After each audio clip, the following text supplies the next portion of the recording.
Everyone, welcome to our channel ঝাল মিষ্টি হেসেল। আজ আমরা রান্না করব একদম অন্য ধরনের সবজির একটা প্রিপারেশন, যেটা কিন্তু নিরামিষ দিনের জন্য ভীষণ ভালো খাবার। নিরামিষ দিনে কী রান্না করব এটাই কিন্তু আমাদের চিন্তার একদম মূল বিষয়।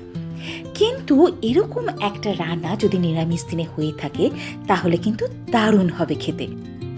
এবার একদম প্রথমে আমি অল্প একটু গোটা জিরে আর একটা শুকনো লঙ্কাকে ভালো করে শুকনো খোলায় একটু ভেজে নেব।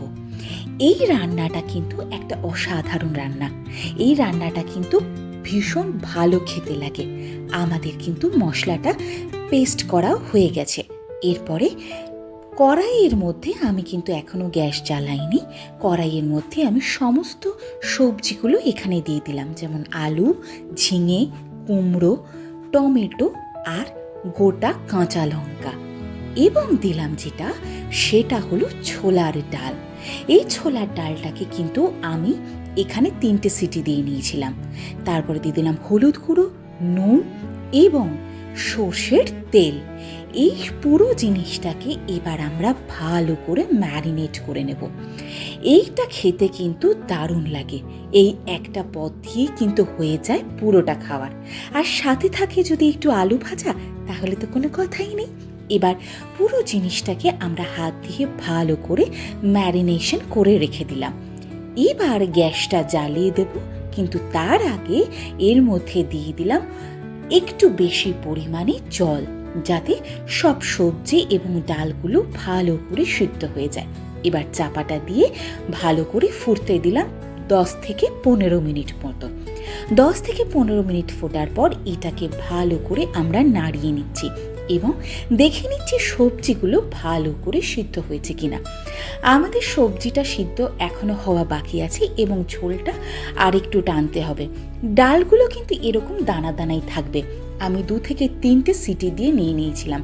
আপনারাও যদি ছোলার ডাল করেন তাহলে প্রথমে 2-3টে সিটি দিয়ে দেবেন প্রেসার কুকারে। এবার সমস্ত ডালটাকে আবার একটু ফুটতে দেব।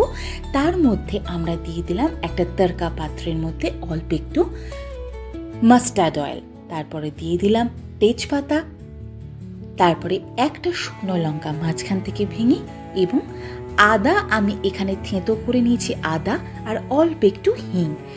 এই সমস্ত জিনিসকে একটু ভালো করে চড়বড় করে আসলে এবং তরকাটা কমপ্লিট হয়ে গেলে আমরা এইটাকে ঢেলে দেব কড়াইয়ের মধ্যে। এটা কিন্তু কড়াইয়ে দেওয়ার পর ভীষণ সুন্দর একটা গন্ধ বেরোবে।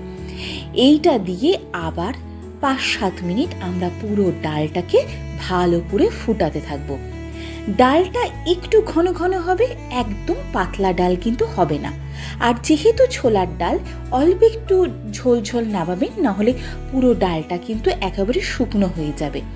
এটা কিন্তু রুটি পরোটার সাথেও রাত্রিবেলা খাওয়া যায়। ডালটা কিন্তু একটু ঝোল ঝোল আমি রেখে দিলাম। এরপরে যে আমরা গোটা মশলাগুলো গুঁড়ো করে রেখেছিলাম, সেই গোটা মশলাগুলো উপর থেকে ছড়িয়ে দিলাম। তারপরে ভালো করে জিনিসগুলোকে মিক্সড করে নিলাম।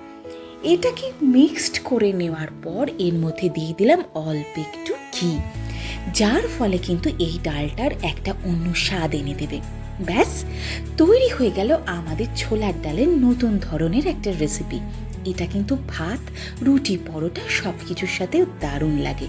নিরামিষ দিনের জন্য কিন্তু একটা পারফেক্ট রেসিপি। এই রেসিপিটা যদি আপনাদের ভালো লেগে থাকে, প্লিজ সাবস্ক্রাইব করবেন, কমেন্ট করবেন, লাইক করবেন। ভালো থাকবেন, ভালো রাখবেন, আর বন্ধু হয়ে আমাকে একটু এগিয়ে যেতে সাহায্য করবেন। এই রেসিপিটা একটিবার বাড়িতে করে দেখবেন, ভীষণ ভালো লাগে খেতে। নিরামিষ দিনের জন্য তো একটা পারফেক্ট রেসিপি। Bye bye.